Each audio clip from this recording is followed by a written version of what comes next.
Hello Pottery people, welcome back to Pottery Plus. Today I'm going to show you a very simplified version of a lidded form with one pot and one lid, okay? And like I said, this is the easiest version. There are lots of different versions of making a lidded pot, but I think this is a good one to start with if you are a beginner.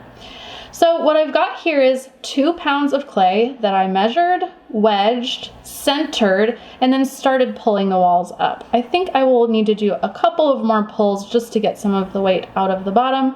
But if you need to see how to do any of those steps, check out some of our other videos. So I gave myself 2 pounds here. Normally when I demo, I use 1 pound. But for this one, I needed to add a little extra because I'm gonna create what's called a flange at the top, right around this area. That's where the lid will rest. So a little extra weight is helpful because you need it right there where you're gonna make the flange, because I will actually be using my rib to carve that out and push some of the clay down. So if the lip is too thin, you can't really do that step. So let's get started here. I'm gonna pull this guy up a bit more. And I'm gonna leave the walls a little extra thick too. Not as thick as I'm gonna leave it at the top, but you know, I'm gonna be putting a downward pressure on this lip to make the flange here in just a moment. So if the walls underneath that area are really, really thin, sometimes they can collapse. So we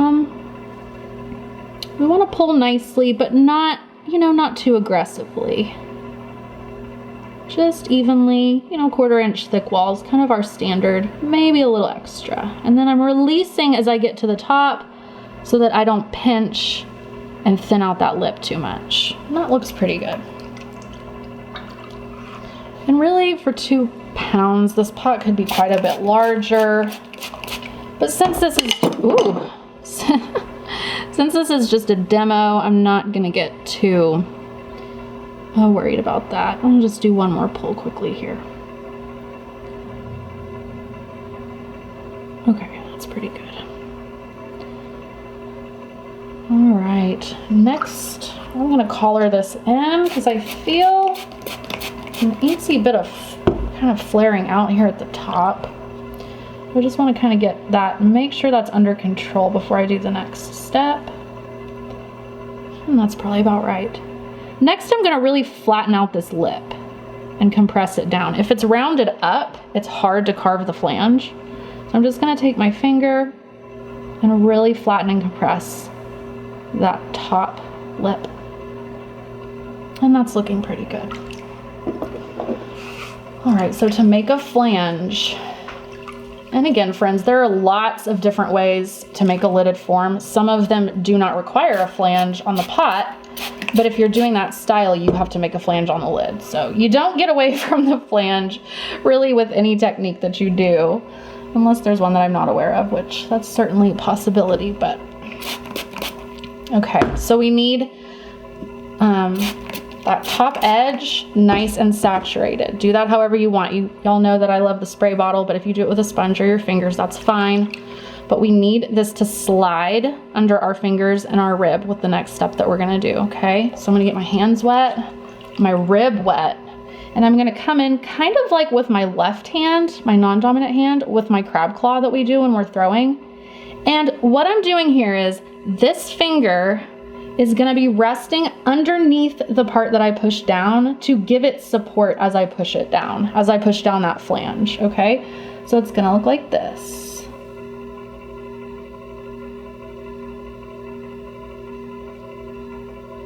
Ooh, I'm a little jittery today, friends. I always get jittery when I'm demoing something that I haven't done in a while, and honestly, I have not done a flange in a while. So, and this is not a process to be jittery on. So let me see if I can get that a little more steady. Okay, that's looking pretty good. So you can see now what I've got is, like I said before, it's a little shelf for a lid to rest in. I like to flare mine out just a bit because I find that it helps when you're setting the lid down into the pot, it doesn't bang against or tap against that inside edge of the lip. If it's leaning out just a little bit, just gives you a little bit of leeway. to, you know, take the lid in and out without a lot of friction or a lot of tapping against the edge. Okay. Ideally, friends, I would like for this to be a little deeper. And actually, I'm just gonna, you know what, this is a demo. I'm just gonna see if I can make that happen. But this is a bit of a shallow flange. And my little shakes that I had have made this a little thin and a little difficult. But let's just see what we can do with it. Because really, you'd want it to be a little deeper. And that corner in there to be a little sharper.